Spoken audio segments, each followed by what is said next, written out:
Assalamualaikum warahmatullahi wabarakatuh. Saya Tasya Alfanjani dengan NIM 432220101046 ingin menjelaskan terkait tugas besar 2 perekonomian Indonesia dengan judul Masalah Kondisi Perekonomian di Indonesia. Yang pertama, otonomi daerah di Provinsi Bangka Belitung, konsep dan tujuan untuk percepatan pembangunan di Indonesia.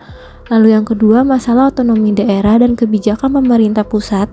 Yang ketiga, kebijakan fiskal untuk percepatan pembangunan struktural di Indonesia. Lalu yang keempat, hubungan kebijakan percepatan pembangunan bagi peran Indonesia dalam menghadapi globalisasi ekonomi. Dan yang terakhir, identifikasi tantangan dan hambatan dalam persaingan global saat ini serta solusi dalam menghadapi persaingan global.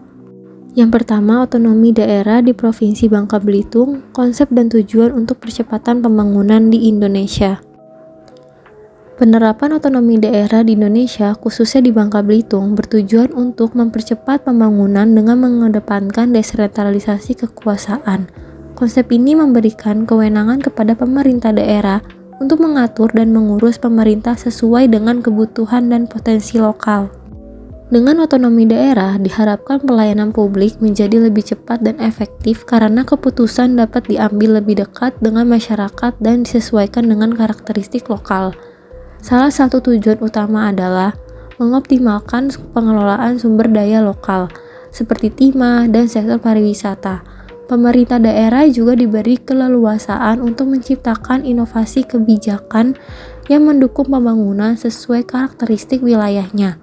Semua ini diarahkan untuk meningkatkan kesejahteraan masyarakat, efisiensi program pembangunan, dan efektivitas pengelolaan sumber daya. Lalu yang kedua, masalah otonomi daerah Bangka Belitung dan kebijakan pemerintah pusat. Bangka Belitung menghadapi sejumlah tantangan utama, termasuk keterbatasan anggaran atau keterbatasan keuangan, infrastruktur transportasi antar pulau yang kurang memadai, lalu ketergantungan ekonomi pada sektor pertambangan yaitu timah, dan pengelolaan sumber daya alam yang tidak optimal. Aktivitas penambangan ilegal serta kurangnya pengawasan menyebabkan kerusakan lingkungan yang signifikan, sementara perlindungan lingkungan dan upaya konservasi masih terbatas.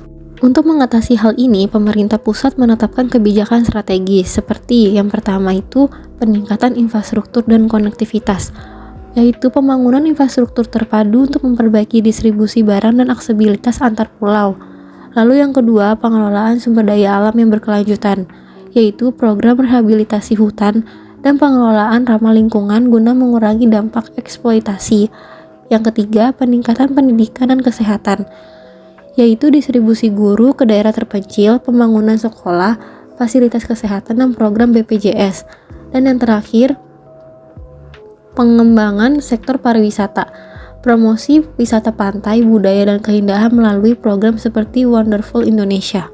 Kebijakan ini diharapkan dapat mengatasi tantangan yang ada, meningkatkan potensi daerah, dan mendorong pertumbuhan yang inklusif dan berkelanjutan. Yang ketiga, kebijakan fiskal untuk percepatan pembangunan struktural. Dalam lingkup yang lebih luas, pemerintah Indonesia menerapkan kebijakan fiskal yang mendukung percepatan pembangunan struktural, seperti insentif pajak untuk investasi diberikan kepada sektor-sektor strategis untuk mendorong investasi. Lalu peningkatan alokasi belanja infrastruktur juga menjadi titik fokus dengan pembangunan jalan, pelabuhan, dan bandara sebagai prioritas. Pemerintah juga memperkuat kapasitas fiskal daerah melalui optimalisasi pendapatan asli daerah dan transfer dari pemerintah pusat, serta memperkuat strategi pembiayaan yang sehat, memastikan keberlanjutan fiskal untuk mendukung pendidikan, penguatan UMKM, dan infrastruktur. Lalu yang keempat, hubungan kebijakan percepatan pengembangan struktural bagi peran Indonesia dalam menghadapi globalisasi ekonomi. Kebijakan percepatan pembangunan ini membantu Indonesia bersaing di era globalisasi ekonomi, seperti diversifikasi ekonomi, yaitu pengembangan sektor teknologi dan manufaktur yang mengurangi ketergantungan pada komoditas primer. Peningkatan infrastruktur ekonomi yang lebih baik dapat meningkatkan daya saing logistik Indonesia di pasar global. Sementara itu, reformasi dan regulasi investasi menciptakan iklim yang lebih ramah bagi investor asing. Pengembangan sumber daya manusia melalui pendidikan dan pelatihan vokasi memperkuat tenaga kerja Indonesia dalam persaingan global. Peningkatan kualitas ekspor barang dan jasa juga mendukung peran Indonesia sebagai pemain aktif dalam perdagangan dunia, khususnya penguatan perdagangan internasional. Yang terakhir, identifikasi tantangan dan hambatan di masa yang akan datang. Meskipun upaya telah dilakukan, tantangan di masa depan tetap ada. Perkembangan teknologi yang cepat memaksa perusahaan untuk terus berinovasi. Oleh karena itu, inovasi teknologi sangat diperlukan. Persaingan harga di pasar global dan ekspektasi konsumen yang semakin tinggi juga menjadi tekanan. Selain itu, terdapat hambatan, seperti regulasi dan peraturan perdagangan yang kompleks, kesenjangan sumber daya dan perbedaan budaya. Oleh karena itu, kita membutuhkan solusi dalam menghadapi persaingan global saat ini.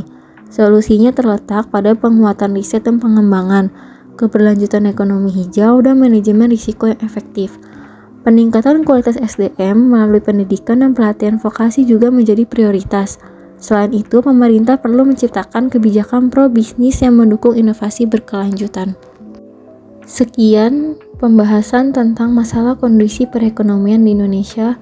Wassalamualaikum warahmatullahi wabarakatuh.